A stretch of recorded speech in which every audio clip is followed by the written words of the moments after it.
Hey guys, so today I coming with the sauce, y'all know, but really I'm coming to do some reaction videos from the deep dark side of TikTok, the creepy side of TikTok after dark.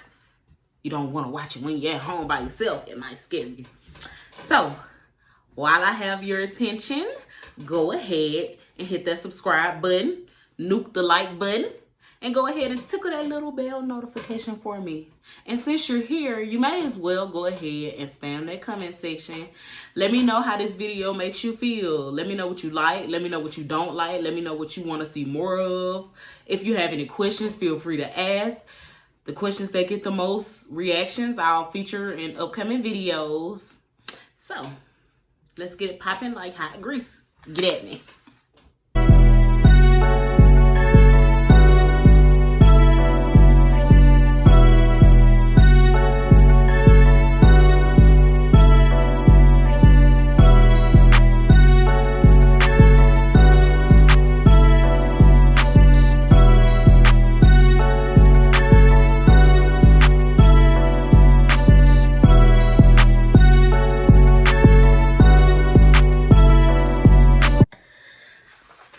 Put this in.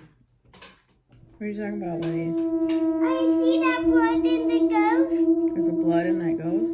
Yes. No, you don't. All of them. There's ghosts in here? No. There's blood everywhere in those ghosts. There's blood everywhere and the ghost is? Yes. Where are the ghosts? Way over there in the dark. Right, well. 1, 5, 2, 5. Wow. Are they, How those many ghosts you see? fake? No. They're not pretend? No. I don't know. They're like I really don't know. I feel like kids. They're really real? Yeah. I feel like real kids ghosts in can there. see stuff that everybody else probably used to see at one point or another, but as we get older, we condition ourselves not to see it. And we kind of just tune that part of reality out. But I definitely feel like kids, animals, all have capable ways of seeing stuff that we just can't see. So maybe he sees a ghost, maybe he doesn't. But I don't know. He'll be creeping me out. I'll be ready to leave, go find somewhere else to go. So let's get back into it. House. Yeah. You see them? Yeah. They're like alive. They're not alive? No. What are they? He's so certain. No. Fake real ghosts. Fake real ghosts is? No.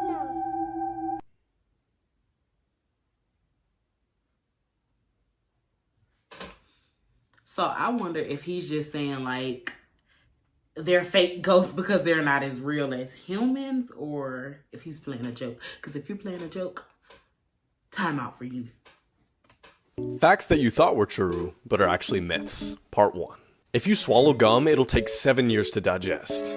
Our digestive system is built to break down and eliminate all the things we put in our mouths, in a matter of hours, days, but definitely not years. If you shave your hair, it'll return faster and thicker. While hair regrowth can look different at first, with your hair being darker and thicker causing it to appear stubbly, shaving it does not actually alter the growth rate or texture of the hair. I just want to say that I cut all my hair off.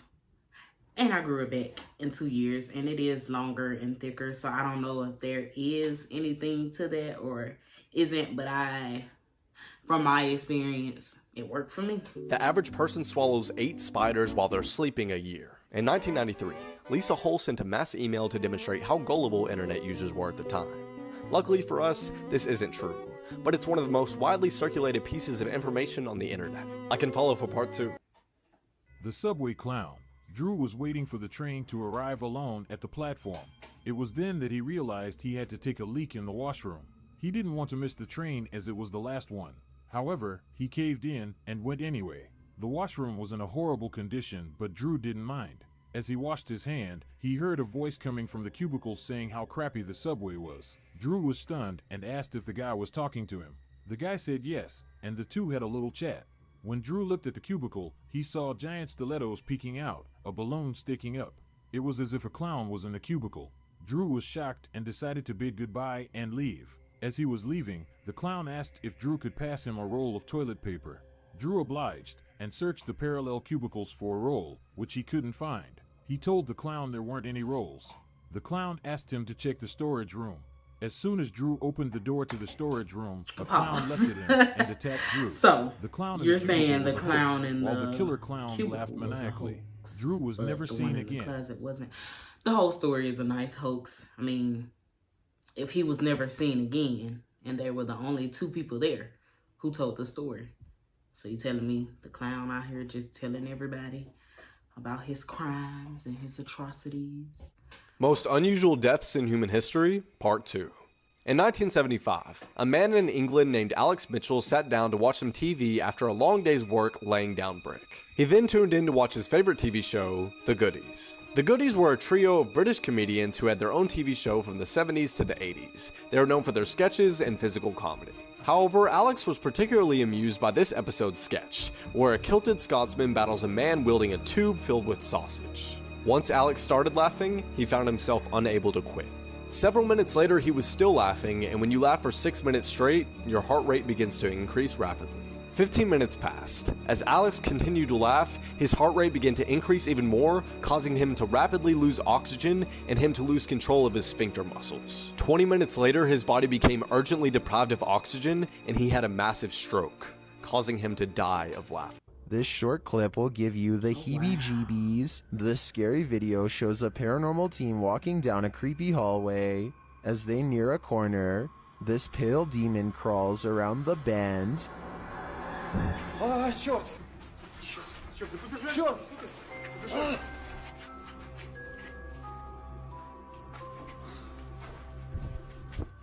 The thing creeps out further and the men back away. After putting a safe distance between them, they turn around, and the mysterious creature starts crawling more rapidly toward them. It then starts making this freaky noise. I would definitely be out of there. A closer look at the creature reveals it's not human, not at all. What is this thing? You can't get far away enough. This is hands I don't know. It kind of looks like a rake, maybe a Wendigo. If you're into cryptids, maybe you can tell me what this is. Somebody comment down below. Let me know what y'all think that was, because I'm curious. down the most sinister photo you will ever see. So one night a nurse was at her station when she happened to look at the monitor to see this black figure standing on top of one of the patients who was lying down on the bed. She snapped this picture on her phone and then the figure vanished. The craziest part is that the patient actually died just a few hours later. Paranormal investigators believe that the mysterious figure was the mythological mayor, an evil spirit or goblin of folklore that sits on people's chests while they sleep. Whatever it could be, that thing is absolutely terrifying. Why is it shaped like that?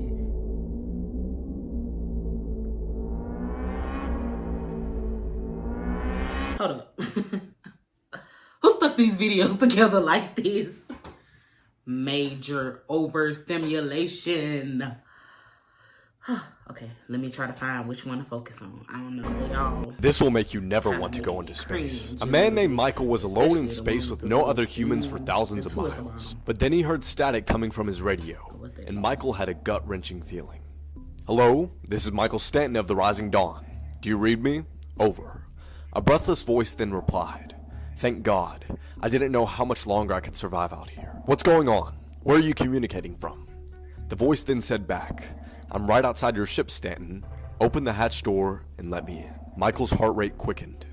He found the strength to turn off the radio, and then he heard it. "Let me in," the voice repeated, but it wasn't like before. It sounded demonic, and Michael never opened the door. Everyone back home told him he could not have possibly heard those sounds in a space vacuum, but Michael still knew that. Okay. Have you guys ever heard the theory that, like, below Earth is hell or Hades? And I know above Earth is heaven. So, like, what if outer space? I mean, I could see the connection, possibly. was still out there. Just a regular looking city block in Queens, New York. I mean, seriously. But on this block, apparently people have been seeing apparitions of a lady ghost for hundreds of years. They call her the White Lady of Astoria, and she floats along the concrete sidewalks wearing a white high-collared dress with her hair in a bun. The smell of lavender fills the street when her ghost is seen. I don't know about this one. Is she real or just an urban legend? Well, many people believe it is the ghost of Elizabeth Hallett, who fled Connecticut in the 1600s with her third husband, William Hallett. What happened to her first two husbands, you might ask? Well, the first one drowned and the second one went insane. But insanity wasn't a legal excuse to separate in those times. No, this made her guilty of polygamy with her third husband. So William purchased land in what's now Astoria, Queens, and they fled to start life over. Later on, Elizabeth's actions would help establish the rights of women to own property. And since William and his wife were some of the first settlers in the area, he is known as the father of Astoria, which was actually called Hallett's Cove for some time before a name change in the 1800s in an attempt to acquire a future investor by the name of John Jacob Astor. It was a failed attempt, but the name stayed. Follow me for more haunted history lessons like this one. This is why you should never go on a Tinder date past 3 a.m. A man was up late one night scrolling on his phone when suddenly he matched with a girl named Sarah on a dating site. She instantly messaged him and said that she was really bored and he should come to hang out at her place. Sarah sent him the address, so he called an Uber and hopped in the back seat when his driver pulled up. They chatted for some time and eventually pulled up to the house, which the driver said looked strangely familiar. He told the man to be very careful, so he paid him, got out, and began to approach the door. He messaged Sarah and told her that he was waiting outside the front door, when suddenly he saw a figure staring through the window. He then received a call from an unknown number. He picked it up, assuming it was Sarah, but it was his Uber driver. He was breathing very heavily and said, "Your payment didn't go through, I'm coming back to pick you up." He got back in and the driver told him that a deranged man was luring people into that same house and torturing them. Unsolved. Chris Kremers and Lisanne Froon were Dutch students who went missing in April of 2014 while on a hike in Panama. On April 1st, around 11 o'clock, they began their hike in the forest that surrounded Baru volcano, not far from where they were staying. They had taken the dog of the family that they were staying with. Suspicion grew when the dog returned later that night without them. What had prompted the start of a 10-day search was the sudden drop-off of daily text messages that they had been sending to their family and parents. Once reported, police, detectives, family members, and dog units started their search around the area. 2 months later, after their initial departure, a local had turned in Froon's backpack, which contained sunglasses, cash, and various other items. Among the removed belongings from the backpack, the most notable items were a Canon camera and also their phones. What they found on the SD card was chilling. The photos slowly transitioned from normal pictures of each other to photos that had been taken in distress, indicating that they had gotten lost. Investigators speculate the photos were taken to use the camera flash to light their way in the night. Others believe that they were trying to catch their potential in their last moments. The camera had taken 90 photos within 3 hours. 2 more months would pass when they would discover the remains of the missing girls. Of the remains that were found, DNA showed that mixed into some of the bone fragments were 3 other individuals' DNA. To this day, still remain a mystery, with many, including me, speculating foul play being involved. We may never know who or what caused the girls to go missing, but for now, it remains. There's this weird misconception that all Mesoamerican gods are bloodthirsty and scary and violent. And some of them are, like Supe, the Incan god of death, or Camazotz, the Mayan death bat. And of course there's the Aztec god of sacrifice, Xipetotec, who both he and his priests wore flayed skins. But for every scary god, there's a funny one, like Sensontotochtitlan, the drunk rabbits. That's right, the Aztec pantheon has a legion of drunk rabbits. But other powers, they don't have any. They drink and they tell bad jokes. Having said that, one of them got thrown at the sun and it destroyed the sun. The rabbit was fine. There's also the Mayan monkey god, Bats. And Bats was a clown and a writer. And yes, he sometimes turned people into were-monkeys, but they had it coming. And then of course there's the Incan llama god, Orcuchile. And what was his job? To protect llamas. Now before you start thinking, what a cutie! He did demand sacrifice, just like every other god. Have a terrific day, everyone. Make sure to always lock your doors. 23-year-old guy here. I live in a pretty safe neighborhood and, usually, always lock my doors. Last night I apparently didn't. It was not too long after I had taken my dogs out for the last time and was turning off the TV and lights when one of my dogs started growling. Not too weird since he sometimes does that when people walk by the house. He only does it to certain people, not everyone. I then heard the front door open and someone walk in. My dog then started barking. My other dog, who loves all people, came running from the other room to greet our guest. At the same time I was reacting to what was happening and went, "What the F? Who are you?" Standing in the hall was a guy in his mid to late 20s. He was skinny and tall. Oh wait. I don't think I'm in the right place. He genuinely seemed confused. I replied with, "Hell no you aren't. Please get out." He apologized and said he was coming to hang out with a friend and just have accidentally went to the wrong place. I asked him what house he was looking for and he said a number that was just a few couple number off from mine. He apologized again and left. He seemed nice and non-threatening, but I was still kind of spooked. This morning I was ready to laugh the whole thing off. I was planning on telling my neighbor, a couple in their 30s, what happened. I don't know them all too well, but we have talked before. Luckily I caught with one of them when I was taking my dogs out. I didn't want to come off like I was mad or scared over what happened, so I casually said, "I'm sure he told you about it, but your friend paid me a surprise visit last night." My neighbor gave me this confused look and said, "What are you talking about? Your friend? He walked into my house last night thinking it was your place." My neighbor was quiet for a second and then said, "I don't want to alarm you, but I have no idea what you're talking about. We didn't have a friend over last." Wow.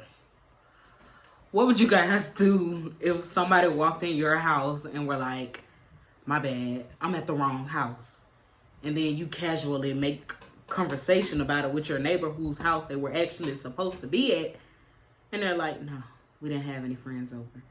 Either your neighbor is creeping or you see dead people. Maybe. No.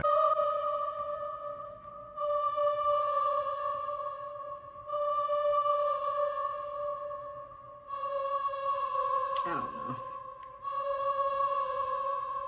I see a lot of Tupac lookalikes. There are a lot of Tupac lookalikes.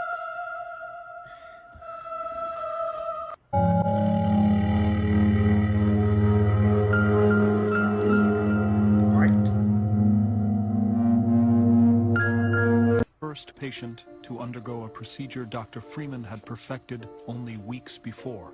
He called it transorbital lobotomy. In a transorbital lobotomy, Freeman would first have the patient rendered unconscious through the use of the electroconvulsive shock machine. Shock you out. Just before he threw the switch, we all had a laying on of hands and went for a little ride.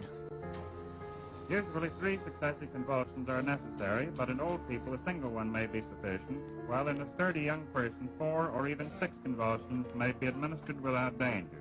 The patient would then enter unconsciousness for a relatively brief period, but several minutes. Now that the convulsion has subsided, the nurse holds a towel over the nose and mouth of the patient.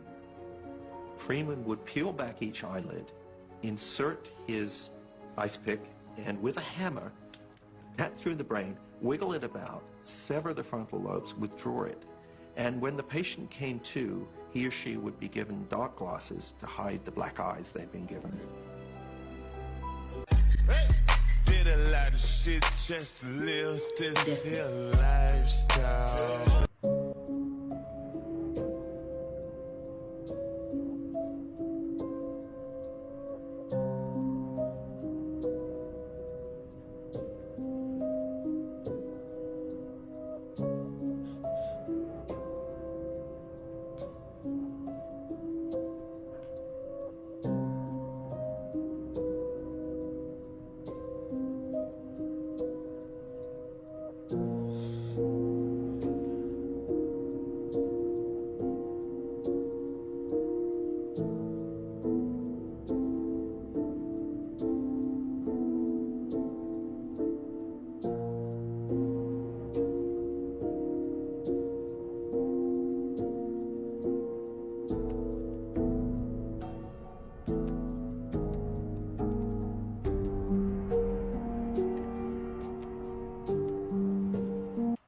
I don't know. There are a lot of things out there in the ocean, so how would we know? And things are considered myths or cryptids when it is unconfirmed. That doesn't mean it's non-existent. That just means we haven't actually, I wouldn't say documented, because there are real people with real accounts documenting it, but having like a body or a skeleton or remains or something that we could test to confirm that it is or isn't anything else.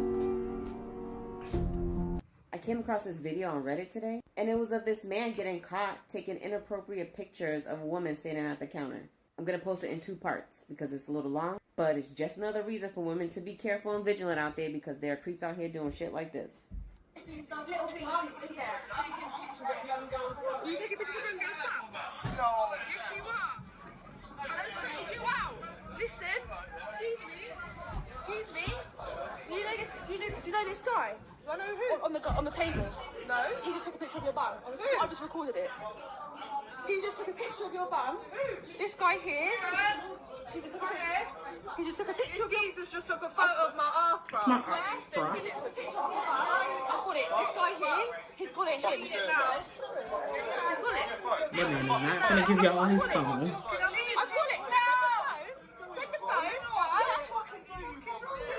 Come on. I'm recording. Take your phone. No, he's got a picture. He just took a picture of her ass. I've got it on record. Even if he deletes it, she already caught you on video taking a picture. Right, calm down, please. I've just recorded it. Right, let's stop touching. Right, please get out. You have deleted this picture. Thank you, mate. I've got it. No, you mean delete the picture, dirty little cunt? Language, please. No, it's deleted. Can you go on your files and show that it's been deleted out of your files? That's disgusting. I owe you a drink. Right, it was mate,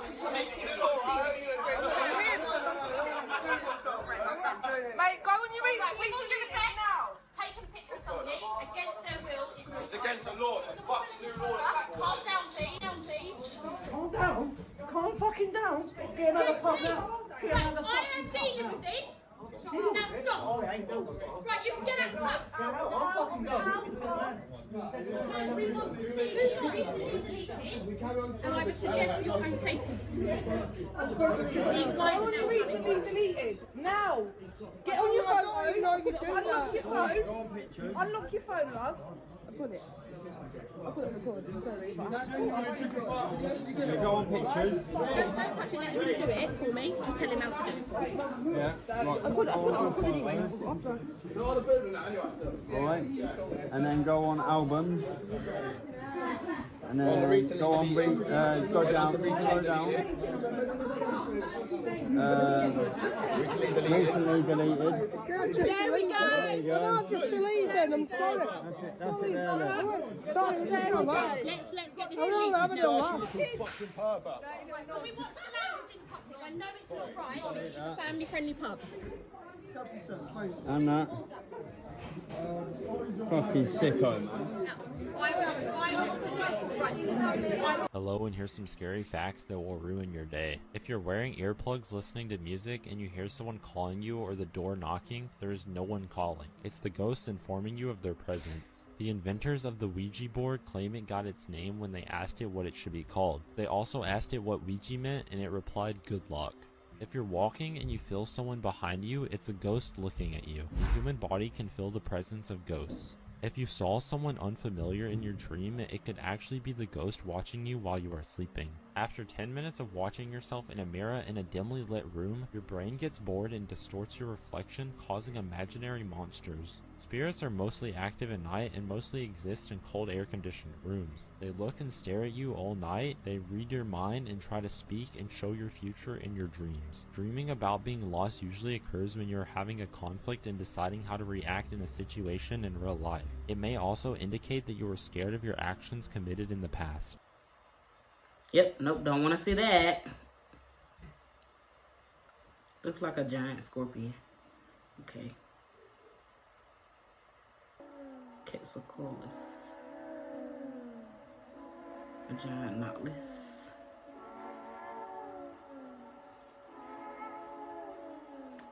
Bigfoot?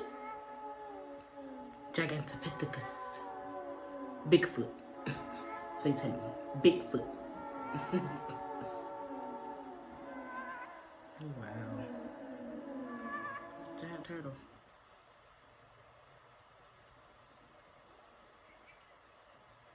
Continuing with some of the most haunted places in California. Do you know that California has one of the most haunted highways? And it just so happens that Highway 299 runs through a ghost town before taking you on a much more sinister path. So let's go Highway for a ride. 299. There is a 5 mile. Let me know. If I get 50,000 followers, I will go and visit that highway. That's the only way.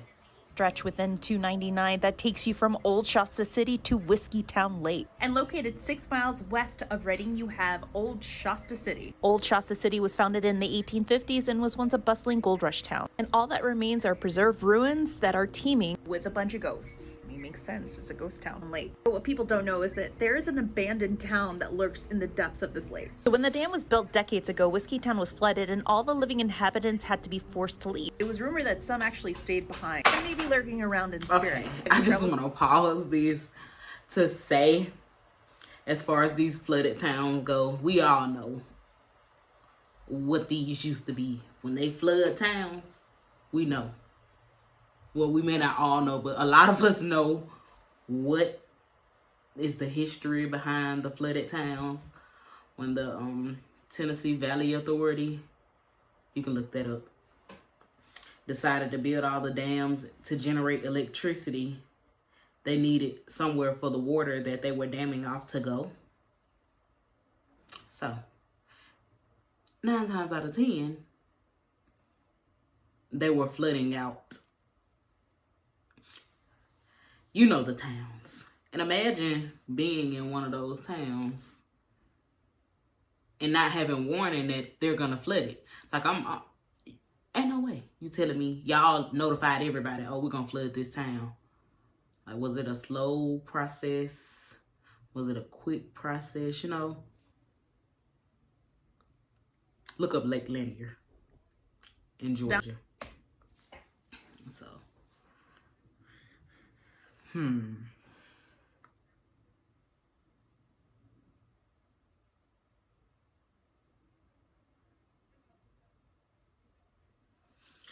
I just want to say that asylums always give me iffy vibes because they were torturing people. Like, that's all it was. And I don't believe that everybody that ended up in asylums were actually mental people. Like, there are history and accounts of them just sticking people there just so that they could experiment on them. So, I don't know. You know, after so many experiments, eventually you probably become crazy. So, let's see.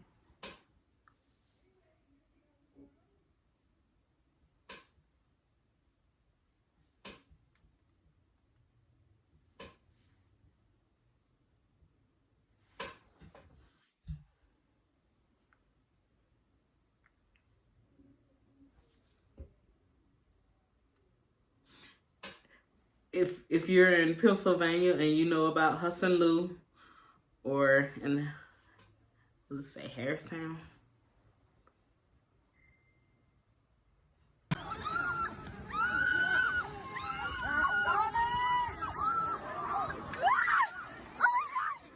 Ariel! Ariel! Hello, Ashley here. I've been an independent author for 10 years, and my newest book is V's Book of Monsters. So a lot of these stories were actually inspired by some real events, and I'm going to go ahead and share an experience with you guys. So one of the first stories is the Fudge Monster and the Mobster. I don't know if you can really see the picture very well. So what inspired this story was that I used to have quite literally what looked like a fudge monster and a mobster straight from a movie that would chase me up the stairs. But they never went past the top of the stairs. And I never understood why until I was much older. So when I was older, I had a dream where I was back in my haunted childhood home. And I was at the bottom of the stairs, and I was between both of these spirits, or whatever they are. And I was looking up at the top of the stairs. Norristown. There's like a red light emanating from where my uncle's room was. And there's this like evil old lady just staring down. Like she was not nice. She was not like a sweet little granny type spirit. And it just seemed like these spirits were trying to warn me about her. And it was almost like that's why they could never get past the top of the stairs. And as I got older, I realized that this one spirit was not covered in fudge, but he was in fact covered in tar. And he might have been buried alive in a tar pit or something. I have no idea, but I do still sense them from time to time. So the book is V's Book of Monsters. This is actually my old childhood home right here. All the links are in my bio. You can pre-order a signed copy from me. And I would love to hear your thoughts and opinions. Thank you for watching. Close my mouth, you guys. Okay. So, that was the end of the video, you guys. Let me know what you guys think. As for that last video about the ghosts, do you guys believe in ghosts? Do you think they're real? And if you do believe in them, what do you think about them? What is your take on ghosts? What is your beliefs? Or just comment. Just comment. Let me know what you're thinking. And if you do believe in ghosts, let me know. I have an experience I could tell you guys, and I'll let you decide what you think it was. Just comment. Just comment. Let me know. Okay. So, don't forget, hit that like button, hit that subscribe button, turn on the bell notification, tickle that little bell up there, you guys. And I'll be checking in with you guys next time.